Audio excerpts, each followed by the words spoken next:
Story 1. My name is Emily Carter, and I've always been drawn to the mysteries of old places, a curiosity sparked by exploring abandoned barns with my sister during humid Missouri summers. Raised in the United States, where doomed churches and their eerie legacies dot the landscape from the rolling hills of Tennessee to the wind-swept plains of Montana, I grew up in a small town near Kansas City. My father, a history teacher who taught me to dig into the past. My mother, a florist whose quiet songs filled our home. At 36, with years of experience as an amateur archaeologist documenting forgotten sites, I took on a challenge to explore the ruined Trinity Hollow Church in rural Mississippi, a place locals feared. But on February 18, 2026, as I crossed the threshold at midnight, a blinding flash lit the darkness, a deafening shriek pierced the air, and a wave of cold air laced with the stench of blood and ash enveloped me, leaving my skin crawling with unseen scratches. That moment, at the stroke of midnight on a foggy winter night, plunged me into a horror so relentless I wish I'd never set foot inside. Trinity Hollow Church stood forsaken on a muddy ridge outside Hattiesburg, Mississippi, a crumbling wooden structure built in 1850, its walls sagging, its roof collapsed, its windows gaping like hollow eyes under the moon's pale glow. The surrounding area was a swampy expanse of cypress and moss, the air thick with the damp scent of rot, the croak of bullfrogs, and the occasional splash of unseen creatures in the water. Locals avoided the church, their voices dropping to fearful murmurs, claiming it was abandoned after a ritual in 1863 left the congregation vanished, their absence a warning. Old Man Ray, a weathered trapper at the general store, gripped my arm, his hands calloused. "Turn back," he rasped, his breath sour with tobacco. "That place takes all who enter. Ain't no prayer gonna save you." I shrugged. Small towns in the United States are rich with ghost stories, from haunted plantations in the South to cursed saloons in the West. But his warning echoed as I parked my truck, the church's silhouette a dark stain against the fog. My first night, I slipped inside through a broken door, the wood splintering under my boots, the floor groaning with a sound like cracking ice, the air heavy with the smell of mold, stagnant water, and a sharp metallic tang like blood mixed with burnt wood. The pews were rotted, the altar a pile of charred beams, and the air pulsed with an unnatural stillness, broken only by the drip of water. At midnight, eager to document the site for my blog, I crossed the threshold with my flashlight, its beam trembling. A blinding flash lit the darkness, a deafening shriek piercing the air, its pitch clawing at my ears, and a wave of cold air hit me, freezing my breath into clouds, laced with the stench of blood and ash that coated my throat. Unseen scratches raked my arms, leaving red welts that burned, and I stumbled back, my flashlight shattering, the shriek fading into a low moan. "Stay with us," reverberating through the ruins. The next morning, I found my arms marked, the welts throbbing, and my backup camera captured a shadowy figure lunging before the lens died. The following day, I researched the church's history, uncovering a tattered ledger from Father Amos, the priest in 1863, buried under rubble. He described a Union deserter, Caleb Marsh, who hid in the church with his squad, conducting a ritual to summon a protector against Confederate forces. On June 15, 1863, the rite backfired, lightning struck, the church burned, and Caleb and 15 men vanished, their screams silenced by a flash. Amos wrote of hearing moans, seeing shadows writhe, and sealing the site with prayers. But the curse remained, claiming intruders. That night I returned with a recorder, and at midnight, the flash returned, followed by a shriek and a distorted chant. Deep voices singing a warped hymn, whispers of names and pleas. The audio showed the floor trembling, a hand reaching from the shadows, its fingers skeletal, before the device failed. Over the next week, the hauntings intensified. The church shrieked nightly at midnight, each cry accompanied by a blinding flash that seared my eyes and the stench of blood and ash that made me gag, the air thick with a smoky haze that scratched my lungs. Footsteps shuffled through the ruins, uneven and dragging, and I saw faces in the shadows. Caleb's gaunt stare, a soldier with a melted helmet, a woman with hollow eyes, shifting with the moonlight. One night, as I probed a wall, a hand burst through, its touch cold yet burning, leaving a welt on my shoulder. My mind battled. Fear screamed to flee, to save myself from this cursed place, but my curiosity, fueled by the challenge and my blog's followers, urged me to stay, to uncover the truth. I contacted Father James, a priest in Jackson, who whispered, "It's a soul trap. Break the seal, but they'll fight." He sent a rite, salt, holy water, and a crowbar to pry the altar, warning of the risk. On February 25th, alone and driven to resolve this, I faced the church at midnight, the air crackling with tension. I sprinkled salt around the altar, its grains sizzling on the wood, as I chanted the Latin prayer, my voice quaking, my hands sweaty. The shriek grew ear-splitting, the flash blinding, the spirits rising. Caleb in a tattered coat, the soldier with a charred face, others with burned limbs. Their hands reached, cold yet searing, and Caleb's voice boomed. "You're ours now." A tendril of shadow wrapped my ankle, pulling me toward the altar, my fear surging, run or fight. But I swung the crowbar, the wood cracking. I broke free, fleeing as the church trembled, the chant fading into a wail. On March 4th, desperate, I gathered a team. Father James, despite his limp, Laura, a historian with a sharp mind, and Tom, a carpenter with a sledgehammer. We set up at midnight, candles flickering, the air oppressive. The church shrieked. The spirits surging, Caleb leading, his eyes glowing, the others following, their forms solid. No escape, Caleb roared, the pews rattling. The spirits lunged, pinning Laura, her cries echoing as Tom swung, the altar groaning. I doused the site with holy water, the liquid hissing, and Father James prayed, his voice frail. The altar shattered, the spirits wailing, but Tom vanished, his sledgehammer clattering, his shadow merging with the mist. The aftermath was a hollow scar. Tom was gone, his family searching in vain, and Laura quit her work, her mind fractured. The church was sealed, its ruins left to rot, but the shrieks linger. I moved to Arkansas, but the flashes haunt me at midnight. The United States is a land of history and restless spirits, and I'd stirred ones that refused to rest. The lesson etched into me: some churches hide more than faith, they hide damnation, and entering them can trap your soul. Now, every night at midnight, I see that flash, hear that shriek, feel that cold touch. A reminder that Caleb may still claim me. Story 2. The air grew thick as I stepped into the ancient church on March 22, 2026. The creak of the sagging door swallowed by a sudden, bone-rattling scream that erupted from the shadows, the floor beneath trembling as a cold, spectral wind, laced with the stench of decay and iron, swept over me, leaving my arms scratched by unseen claws. Midnight had just struck in the foggy hollow outside Tupelo, Mississippi, where this crumbling relic of 1780 stood, its stone walls etched with time, its stained glass windows shattered into jagged teeth under the moon's weak light.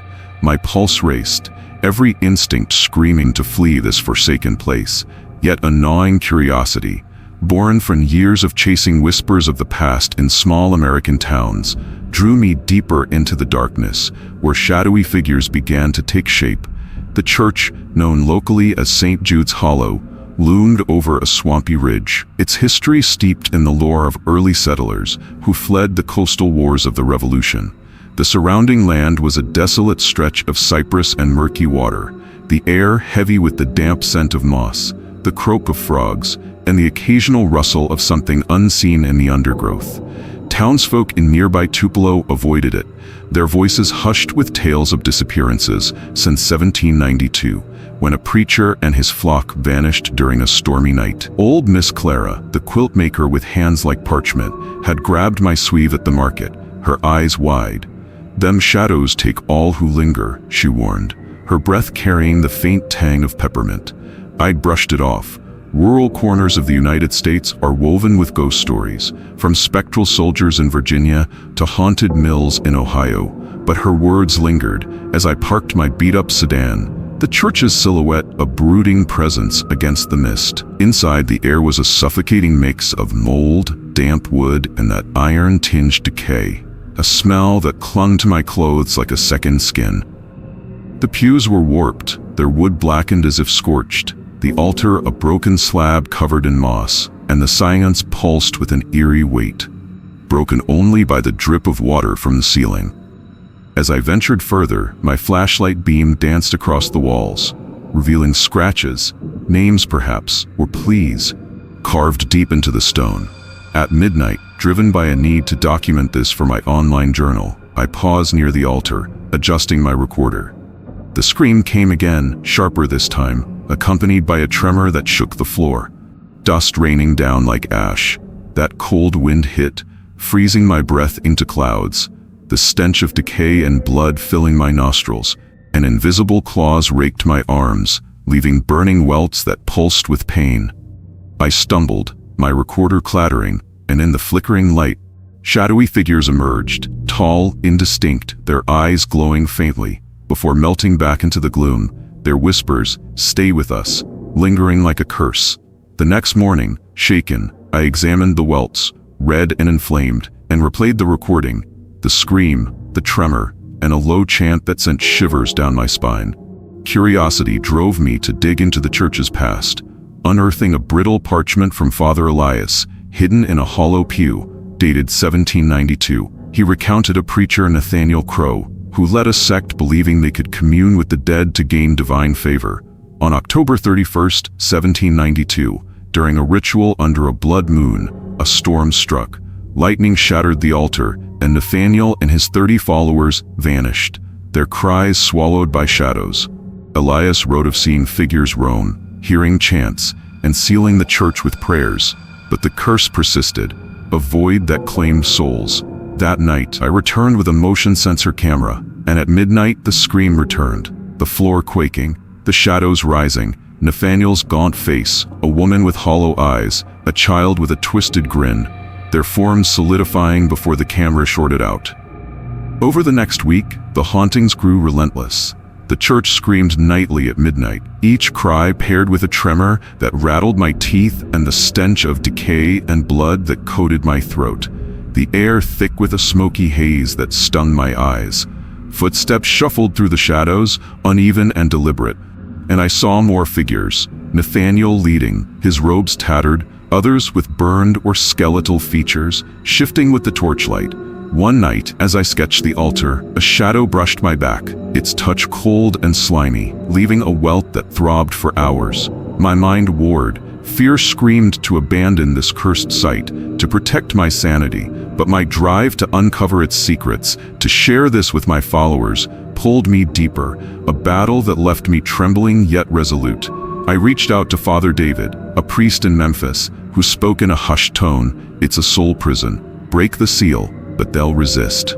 He sent a rite, salt, holy water, and a chisel to carve a cross, warning of the danger. On March 29th, alone and determined, I faced the church at midnight, the air humming with dread. I sprinkled salt around the altar, its grains sizzling on the stone. As I chanted the Latin prayer, my voice shaky, my hands slick with sweat. The scream peaked, the floor splitting, the shadows surging, Nathaniel with a glowing staff, the woman with claw-like hands, others with hollowed faces. Their hands reached, cold yet burning, and Nathaniel's voice boomed, "You've entered, now stay." A tendril of shadow wrapped my wrist, pulling me toward the altar, my fear spiking, flee or fight. But I swung the chisel, carving a cross, the stone cracking. I broke free, fleeing as the church shuddered, the chant dissolving into a wail that chased me into the night. On April 5th, desperate, I gathered a team. Father David, despite his age, Maria, a local historian with a steady gaze, and Paul, the stonemason with a sledgehammer. We set up at midnight, candles flickering, the air oppressive.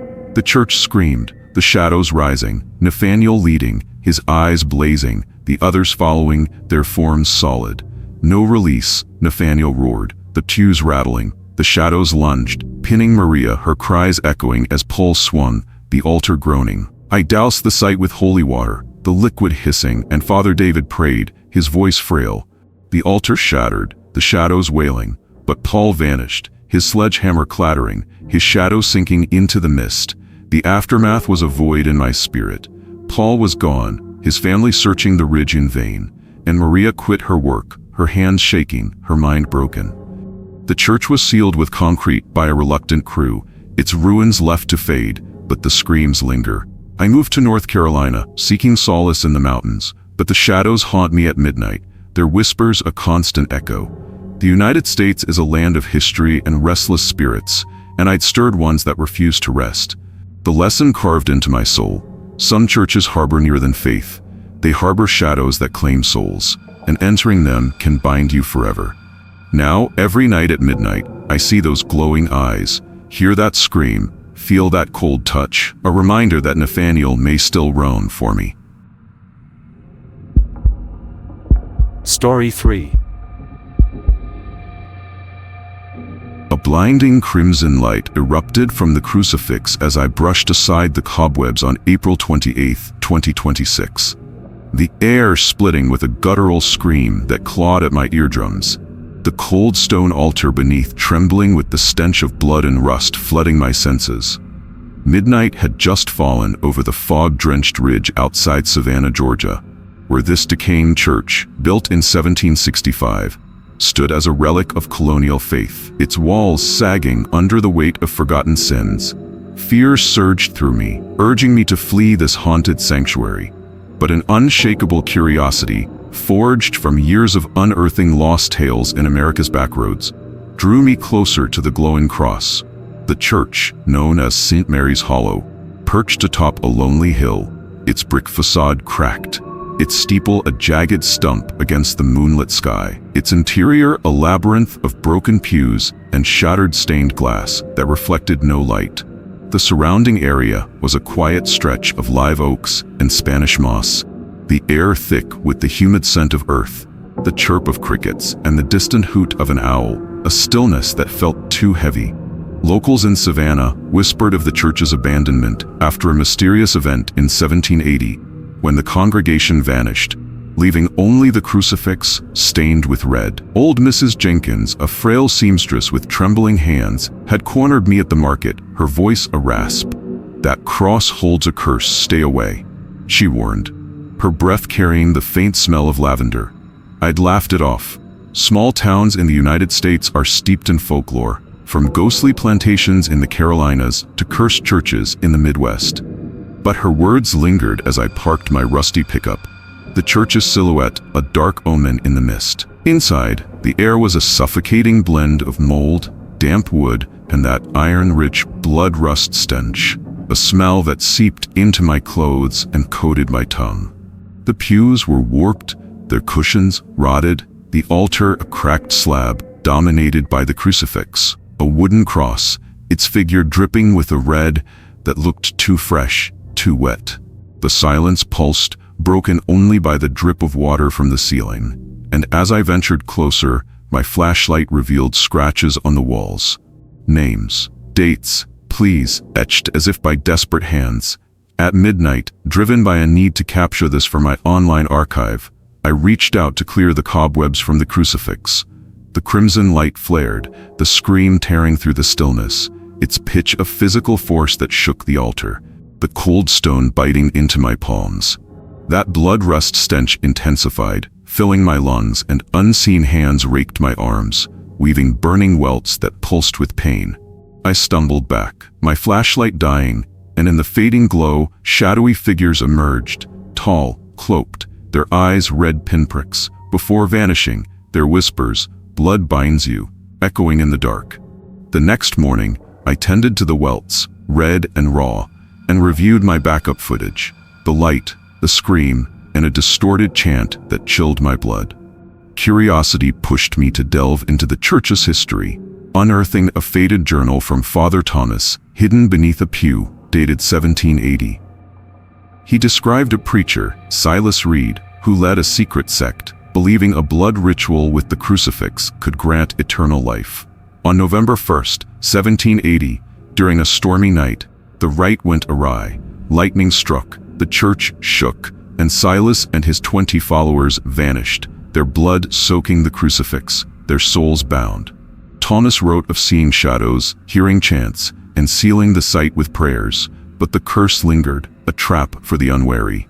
That night, I returned with a motion sensor camera, and at midnight, the light flared again, the scream returning, the shadows rising. Silas with a bloodied robe, a woman with hollow cheeks, a child with crimson hands, their forms solid before the camera failed.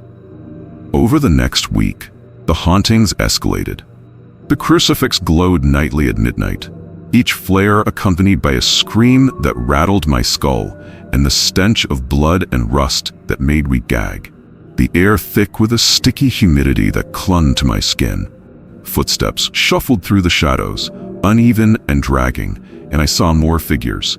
Silas leading, his face gaunt, others with blood-streaked features shifting with the torchlight.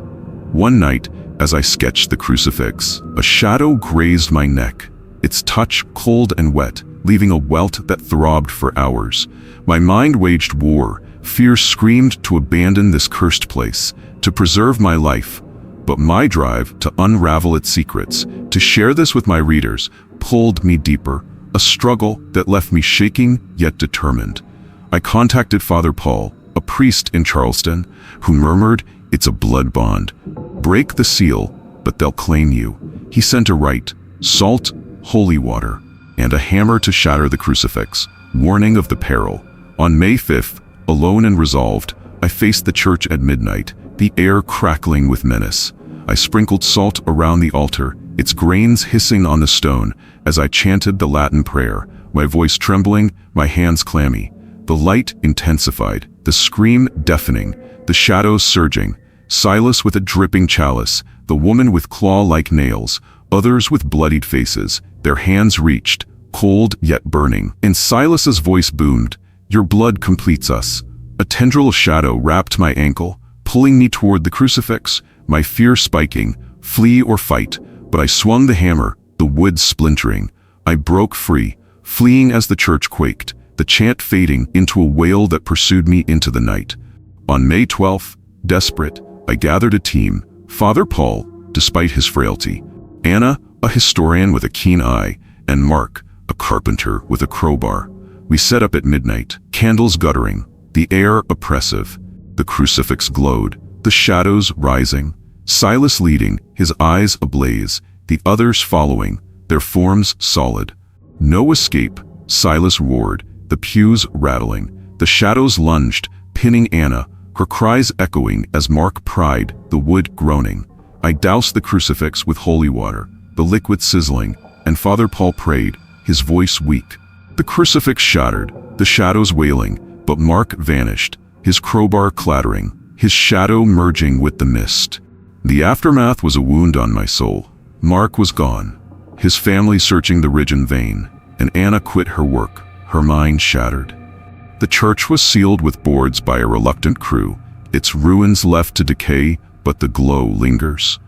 I moved to Kentucky, seeking peace in the hills, but the screams haunt me at midnight. The United States is a land of history and restless spirits, and I'd stirred ones that refused to rest. The lesson seared into me. Some crucifixes hide more than faith. They hide a bloody curse, and touching them can bind your soul. Now, every night at midnight, I see that crimson light, hear that scream, feel that cold touch, a reminder that Silas may still claim me. Story 4. My flashlight beam caught a row of cracked prayer books oozing dark liquid as I stepped into the church on May 15, 2026, their pages trembling with a sudden piercing shriek that sliced through the silence, the icy floor beneath turning slick with a metallic scent of blood that stunned my nostrils. Midnight had just settled over the misty valley outside Bar Harbor, Maine, where this forsaken structure built in 1810 stood as a relic of Puritan devotion, its wooden walls warped and its steeple a broken silhouette against the stars. Panic clawed at my chest, begging me to flee this eerie sanctuary, but a relentless urge to uncover its secrets, honed from years of exploring forgotten corners of the United States, drew me toward the dripping shelves. The church, known as Silent Hollow Chapel, perched on a rocky outcrop, its exterior weathered by salt winds, its interior a maze of splintered pews and faded tapestries that hung like ghosts. The surrounding area was a rugged stretch of pine and fog, the air heavy with the briny scent of the Atlantic, the crash of waves and the occasional cry of a gull, a solitude that felt unnaturally still. Locals in Bar Harbor avoided it, their voices dropping to whispers about a congregation lost in 1820, their prayers turning to screams. Old Captain Hale, a grizzled fisherman with a scarred face, had gripped my shoulder at the dock, his breath reeking of rum. "Them prayers turn sour, don't go in," he warned. I'd smirked. Small towns in the United States are rich with tales of haunted lighthouses in New England to cursed settlements in the Dakotas. But his words echoed as I parked my weathered Jeep, the chapel's silence a heavy shroud. Inside, the air was a choking mix of mold, seawater, and that sharp, blood-metallic smell. A scent that seeped into my skin and left a bitter taste. The pews were rotted, their cushions stained with dark patches, the altar a cracked table adorned with those oozing prayer books, their pages curling as if alive. The silence pressed against me, broken only by the creak of settling wood, and as I moved closer, my light revealed scratches on the walls. Names, dates, cries, carved as if by frantic hands. At midnight, driven by a need to document this for my travel log, I reached for a book, its cover slick under my fingers. The shriek erupted, a sound so shrill it vibrated in my skull, the icy floor slicking with blood that chilled my boots. That metallic stench intensified, filling my lungs, and unseen hands grazed my arms, leaving burning welts that pulsed with pain. I staggered back, my flashlight flickering, and in the dim light, shadowy figures loomed. Tall, cloaked, their mouths open in silent screams. Before fading, their whispers, "Pray with us," lingering like a threat. The next morning, I bandaged the welts, red and inflamed, and reviewed my backup audio, the shriek, the tremor, and a distorted prayer that sent shivers down my spine. A thirst for answers led me to dig into the chapel's past, uncovering a brittle diary from Deacon Amos. Hidden in a loose floorboard dated 1820, he described a Puritan elder, Abigail Ward, who led a revival, believing intense prayer could purge sin through blood. On December 21st, 1820, during a winter storm, the congregation's chants turned to screams. 25 souls collapsed, their blood soaking the prayer books, their bodies gone. Amos wrote of hearing cries, seeing shadows sway, and sealing the chapel with hymns, but the curse endured, twisting prayers into torment. That night, I returned with a thermal camera, and at midnight the shriek returned, the floor quaking, the shadows rising. Abigail with a bloodied hymnal, a man with hollow eyes, a child with a twisted grin, their forms solid before the device overheated. Over the next week, the hauntings intensified.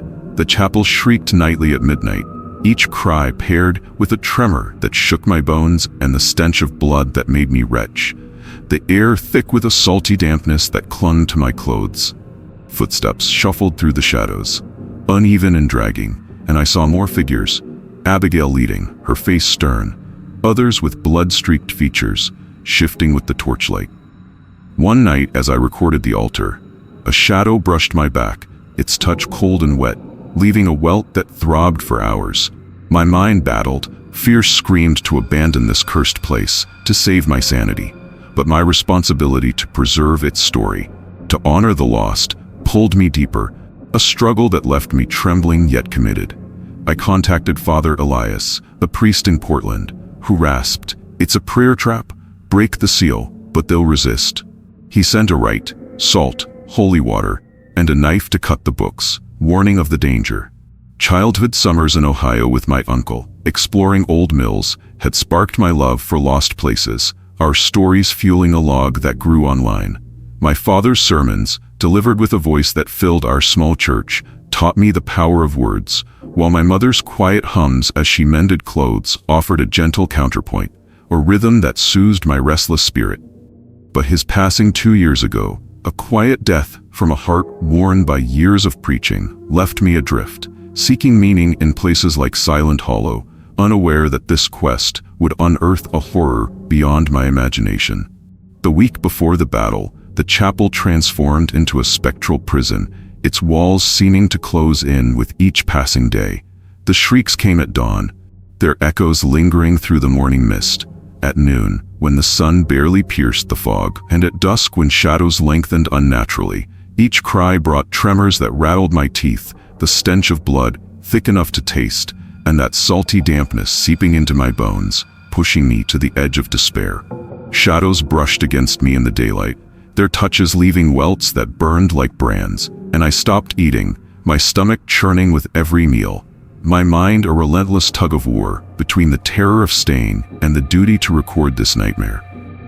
On May 22nd, alone and determined, I faced the chapel at midnight, the air humming with dread. I sprinkled salt around the altar, its grains sizzling on the wood as I chanted the Latin prayer, my voice quaking, my hands slick with sweat. The shriek peaked, the floor splitting, the shadows surging. Abigail with a dripping knife, the man with claw-like hands, others with hollowed faces. Their hands reached, cold yet burning, and Abigail's voice boomed, "Your prayer binds you." A tendril of shadow wrapped my wrist, pulling me toward the books, my fear spiking, flee or fight. But I slashed the knife, the pages tearing. I broke free, fleeing as the chapel shuddered, the chant fading into a wail that chased me into the fog. On May 29th, desperate, I gathered a team. Father Elias, despite his cough, Rachel, a librarian with a sharp mind, and Ben, a carpenter with an axe. We set up at midnight, candles flickering, the air oppressive. The chapel shrieked. The shadows rising, Abigail leading, her eyes blazing, the others following, their forms solid. "No salvation," Abigail roared, the pews rattling. The shadows lunged, pinning Rachel, her cries piercing the air as she scattered notes while praying, her voice breaking. Ben's axe sparked against the books, their pages bleeding a dark red that dripped onto the stone, the wood groaning as if in agony. I saw Abigail's face loom close, her hollow eyes accusing, her bloodied hymnal raised like a weapon, and Father Elias's prayer faltered, his cross trembling in his frail hands. I doused the altar with holy water, the liquid hissing as it met the blood, and the explosion that followed cut my legs with flying splinters, the mist choking my throat with its briny tang. The books shattered, the shadows wailing, but Ben vanished, his axe clattering to the floor, his shadow merging with the mist in a final haunting fade. The aftermath was a scar on my spirit. Ben was gone, his family searching the outcrop in vain, their lanterns flickering in the fog as they called his name, and Rachel quit her work, her hands shaking, her mind fractured by the visions that haunted her sleep. The chapel was boarded up by a reluctant crew, their hammers echoing with nervous glances, one quitting mid-job, his tools left behind as he fled. The ruins were left to rot, but the shrieks linger, a sound that seeps through the boards even now. I moved to Vermont, seeking peace in the Green Mountains, their towering pines a stark contrast to Maine's coastal bleakness. But the cries haunt me at midnight, their echoes weaving into my dreams. I consulted a historian in Burlington, a woman with graying hair and a voice like rustling paper, who sensed trapped voices in the air around me, suggesting a cleansing ritual I've hesitated to attempt, fearing it might draw the shadows closer. Last week, my recorder played unprompted in the dead of night, a scream forming from static, and I found a blood-stained page tucked beneath my pillow, its edges curling like the books in the chapel. Research revealed Abigail was a zealot, her prayers a purge of dissenters she deemed unworthy. The blood a failed attempt at atonement that turned the chapel into a prison. Amos's diary, its pages yellowed and brittle, hinted at a second chant unfinished, its blood runes etched into the prayer books, suggesting the curse lingers, awaiting the next prayer to complete its cycle of torment. Local legend spoke of a second ritual, aborted when the storm struck, leaving the congregation's souls in limbo, their screams a plea for release or a demand for company, a duality that haunts the chapel's silence. In Maine, Silent Hollow remains a ruin, its rocky outcrop avoided by locals who murmur of screaming prayers that lure the unwary, their fear a palpable weight in the air.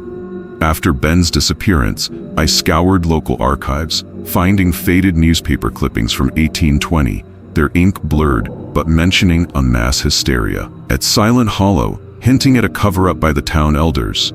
I sought help from a retired sailor, Old Tom, who claimed to have heard the shrieks as a boy, his tales of seeing figures in the fog adding to my resolve. He joined me once, his weathered hand steady as he pointed out old markings on the pews, but he refused to return, his fear a mirror to my own growing dread. The curse weighs on me like a physical burden, a shadow I can't escape, its presence a constant whisper in my mind. I've written to my uncle, confessing my terror in shaky handwriting, his reply urging me to seek help and leave this behind.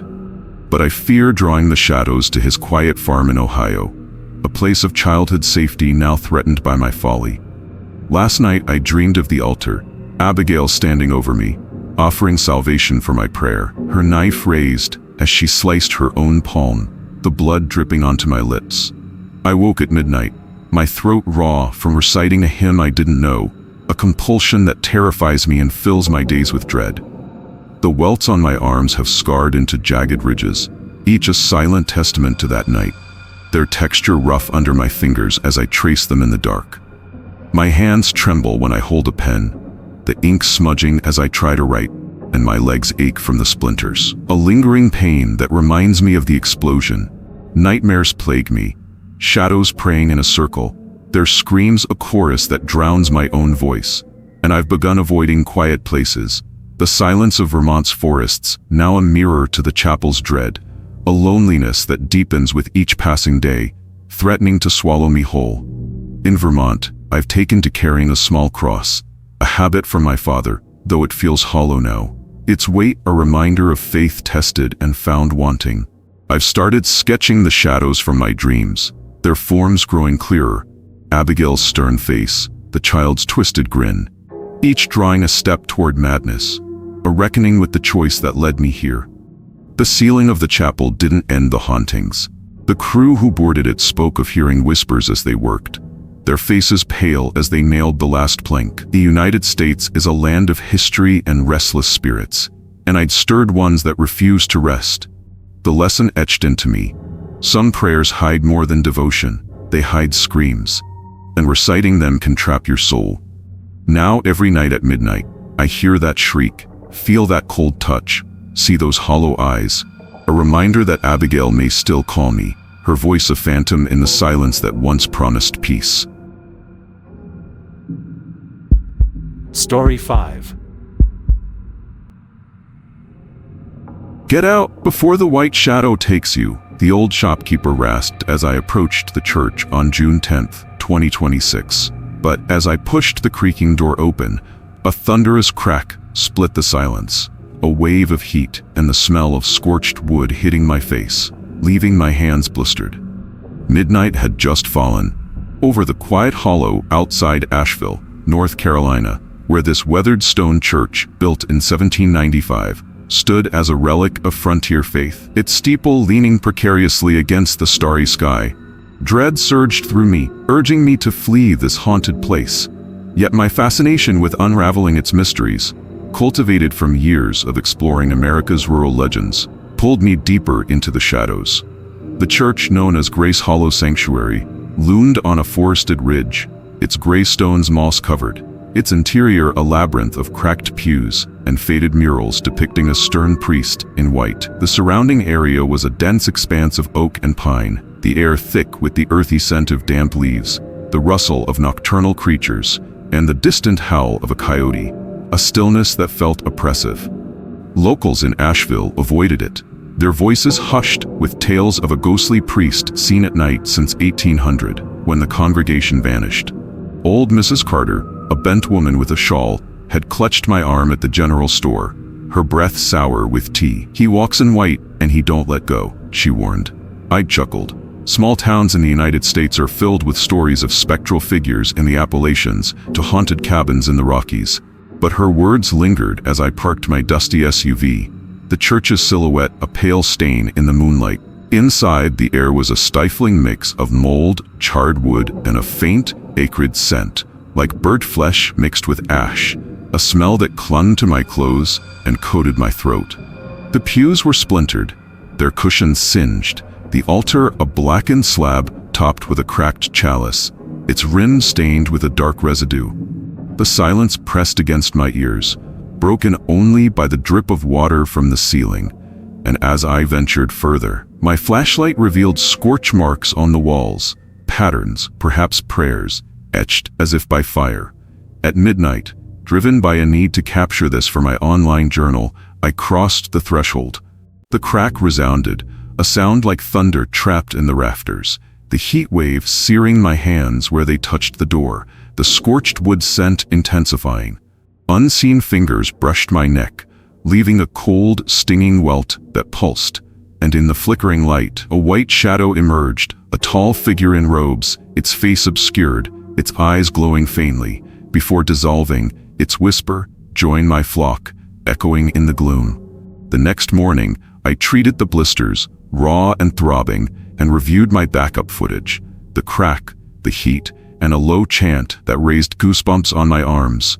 A hunger for answers led me to explore the church's history, uncovering a tattered ledger from Father Josiah, hidden beneath a pew, dated 1800. He described a priest, Ezekiel Grant, who led a fervent revival, believing a fire ritual could purify the congregation for heaven. On October 13, 1800, during a drought, the ritual ignited. Flames consumed the church. Ezekiel and 30 followers vanished, their ashes scattered, their souls bound. Josiah wrote of seeing a white shadow, hearing chants, and sealing the site with prayers. But the curse persisted, the priest haunting the night. That night, I returned with a night vision camera, and at midnight the crack returned, the heat rising, the shadow appearing. Ezekiel in white robes, a woman with a burned face, a child with hollow eyes, their forms solid before the device failed. Over the next week, the hauntings grew relentless. The church cracked nightly at midnight, each sound paired with a heat wave that blistered my skin and the scent of scorched wood that made me gag, the air thick with a smoky haze that scratched my lungs. Footsteps shuffled through the shadows, heavy and deliberate, and I saw more figures, Ezekiel leading, his robes pristine, others with charred features, shifting with the torchlight. One night, as I sketched the altar, a shadow grazed my arm, its touch cold, yet burning, leaving a welt that throbbed for hours.